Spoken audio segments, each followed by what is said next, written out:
Très chers followers, nous vous souhaitons la bienvenue d'où que vous nous suivez à l'instant sur les réseaux sociaux. Tribune d'expression est une émission que vous propose Sahel Vision et toute son équipe. Pour ce numéro, nous allons nous intéresser au centre de traitement de la maladie à coronavirus Covid-19 à Tombouctou, plus précisément au chef de centre. Alors, dans ce reportage, à travers cette édition Tribune d'expression, nous vous proposons cet entretien avec Charles Dara. Je suis spécialiste en maladies infectieuses et tropicales, responsable du centre de traitement de la Covid-19 à l'hôpital de Tombouctou. Je suis à Tombouctou depuis 2019. Présentement, Charles a 37 ans, non révolu. Donc, je suis né le 23 octobre. Donc, il me reste encore quelques mois pour boucler mes 37 ans. Charles est marié depuis le 7 janvier 2017. Et ma femme est à Bamako et moi je suis là. Je suis venu dans la médecine par passion. Après mon baccalauréat en 2002 au lycée Pie 12 de Koulikoro, ex-séminaire Pie 12,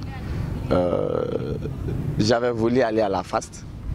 Après maintes réflexions, parce que j'ai un pharmacien dans la famille, j'ai un autre grand frère qui est médecin, bon, je me suis dit que, vu mon âge qui était très jeune, aller faire un cycle court, ça allait vite finir. J'ai opté pour la médecine pour un début. Et au fil du cycle, je me suis rendu compte que c'est un domaine très passionnant et que j'ai embrassé aujourd'hui. J'ai fini la faculté de médecine en fin 2009. Directement, comme j'avais beaucoup travaillé au niveau du centre de recherche pour le paludisme, qu'on appelle MRTC, c'est Malaria Research and Training Center. Juste quand j'ai fini, j'ai eu un contrat de travail là-bas. Donc j'ai servi dans un village sur un site de recherche à Kalifabougou pendant 3 ans. Et après cela, après 3 ans de travail, j'ai décidé d'aller faire une spécialisation en maladies infectieuses. Ce qui m'a conduit à Dakar, à l'université Cheikh Anta Diop de Dakar, où j'ai séjourné pratiquement 4 ans et demi. Comme c'est une formation plus pratique, on prenait les cours, mais j'évoluais surtout à l'hôpital Fann à Dakar, jusqu'en 2017 où j'ai soutenu mon mémoire. Entre-temps, je faisais aussi un master en parasitologie. Je couplais les diplômes d'études spécialisées en maladies infectieuses, plus un master en biologie et contrôle des parasites. À mon retour de la formation de Dakar, à vrai dire, je ne voulais pas évoluer dans le public. Je voulais évoluer un peu dans le privé, puisque j'ai un autre grand frère qui évolue dans le privé également comme médecin. Bon, après maintes reprises, je me suis dit que la maladie infectieuse, elle est plus utile dans le public. Et vu qu'il y a beaucoup de gaps en ce sens, parce qu'il y avait peu de spécialistes dans le domaine, bon, j'ai décidé de faire la fonction publique. Et j'ai fait la fonction publique, j'ai passé avec une bonne mention et on m'a affecté à Tombouctou et c'est là où je me suis retrouvé ici. Les difficultés, oui, ça ne finit pas, parce que qui fait référence à une épidémie, en réalité, c'est les difficultés. C'est des situations nouvelles. Les malades ne savent pas la réalité de cette épidémie. Beaucoup de collègues aussi ignorent la réalité de cette maladie. Donc, rien que par la compréhension vis-à-vis de la population, c'est un problème. Nous sommes obligés d'être d'abord communicateurs pour convaincre les gens de la réalité de cette maladie. Et la deuxième chose, c'est le stress à gérer, le stress des malades et le stress du personnel. Et l'autre, c'est les grands risques qu'on court dans ces centres. Constamment, nous devons être vigilants, nous devons être alertes pour éviter toute autocontamination, toute contamination du personnel qui travaille au sein de cette structure. Et au-delà de ça, comme vous le savez, c'est des malades qui sont en isolement, qui sont pratiquement coupés de leur monde. Forcément, cela crée d'autres situations nouvelles chez eux, qui fait que certains sont agressifs. Verbalement, souvent, on arrive jusqu'à tenter des agressions physiques. Et l'autre côté, c'est vraiment le plus difficile, c'est de voir certains de nos malades décédés. Je vous avoue que c'est des moments qui attristent tous les personnels et qui sont, c'est des situations auxquelles on ne s'habitue jamais. De nos jours à aujourd'hui, sur 3 mois d'évolution, au sein de ce centre, nous avons enregistré 3 décès. Malheureusement, c'était des patients très difficiles que nous avons perdus dans des tableaux de détresse respiratoire. Sur le plan disciplinaire, je dirais que oui, c'est assez bon. D'autant plus que les jours passés, on avait certains sujets âgés qui se sont même proposés être sous forme de pères éducateurs au sein de ce centre. Donc ils se permettaient les matins, passer tente par tente, sensibiliser. Ils nous ont beaucoup aidés. Certains, c'est des anciens de la santé, d'autres, c'est des chauffeurs qui ont évolué au niveau de la direction régionale. Et d'autres encore, c'est des personnalités qui sont en ville. Je ne vais pas citer des noms, je dois garder l'anonymat, qui nous ont beaucoup aidés lors de leur séjour. Et avec eux, nous aussi, nous avons appris. Ça nous a permis d'améliorer notre façon de communiquer avec ces malades. Et au début, c'était difficile. Les gens sortaient les nuits. C'était des amis qui venaient les rendre visite par le grillage. Mais petit à petit, nous avons essayé de leur faire comprendre. En tout cas, c'est des pratiques qui ne sont pas complètement finies, mais sincèrement, ça a drastiquement baissé. Au jour d'aujourd'hui, je n'ai aucun souci particulier avec un patient, ni d'ailleurs avec personne d'autre. On vit de façon harmonieuse, on fait ce qu'on peut avec eux et l'ambiance est bonne aujourd'hui. Au jour d'aujourd'hui, dans les centres, nous avons 12 patients hospitalisés.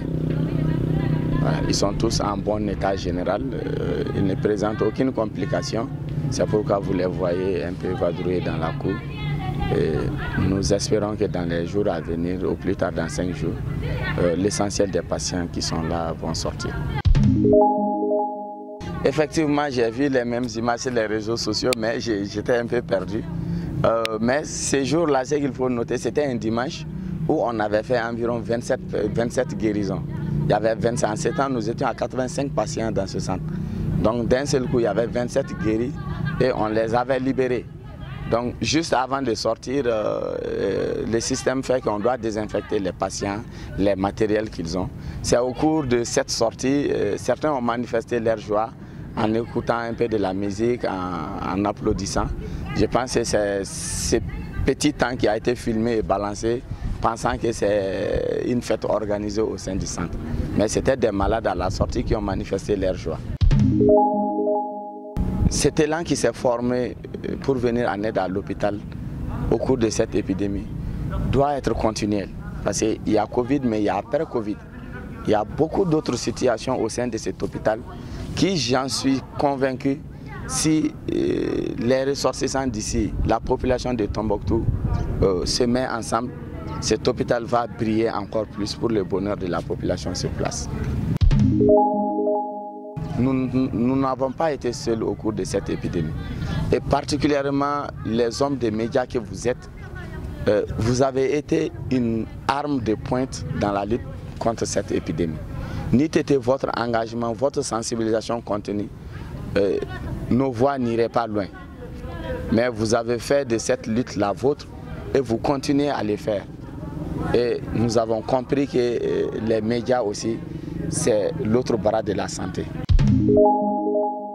À vrai dire, souvenirs, j'en ai beaucoup, surtout avec les petits-enfants. Nous avons environ 10% d'enfants dans le lot. Certains me rendent visite, ils viennent avec leurs parents fréquemment.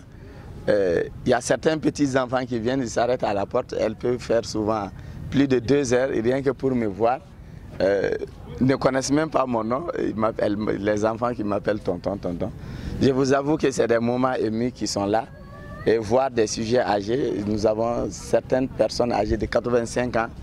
L'autre jour, il y a une qui est venue pour me remercier. J'étais très occupé, mais elle m'a attendu pendant 2 heures d'horloge. Donc c'est des moments qui frappent fort. Et vraiment, ça m'a marqué beaucoup. Et vis-à-vis du personnel soignant qui est là, il y a beaucoup qui sont plus âgés que moi ici, au sein de ce centre, qui sont du personnel, mais vraiment qui m'ont pris comme un ancien d'eux. Et je pense que c'est ce qui a fait l'harmonie de ce travail, la discipline du personnel surtout, qui n'a pas manqué. Et ça m'a vraiment marqué, c'est des images qui me resteront gravées pour toute la vie. Mon premier message va à l'endroit de la population. Nous sommes tous heureux aujourd'hui que l'épidémie a beaucoup baissé. Mais ce que nous ne devons pas oublier et ce que nous devons avoir constamment en tête, cette épidémie peut faire un rebond à tout moment si nous lâchons les mesures d'hygiène. Donc nous devons continuer à respecter ce que nous faisions comme avant, en nous lavant constamment les mains, porter constamment les bavettes, éviter tout attroupement, éviter tout déplacement non nécessaire et éviter de rendre visite aux malades dans nos structures de santé. Je pense qu'avec ces quelques mesures, nous devons pouvoir finir avec cette pathologie. Voilà, merci beaucoup. Si vous avez apprécié la vidéo, likez et partagez en tout cas la vidéo. Et n'hésitez pas surtout à vous abonner sur notre compte YouTube pour ne rien rater des grands événements à Tombouctou. Sahel Vision, c'est communiquer autrement, communiquer pour que vous puissiez découvrir aussi la cité mystérieuse Tombouctou. Merci et à très bientôt.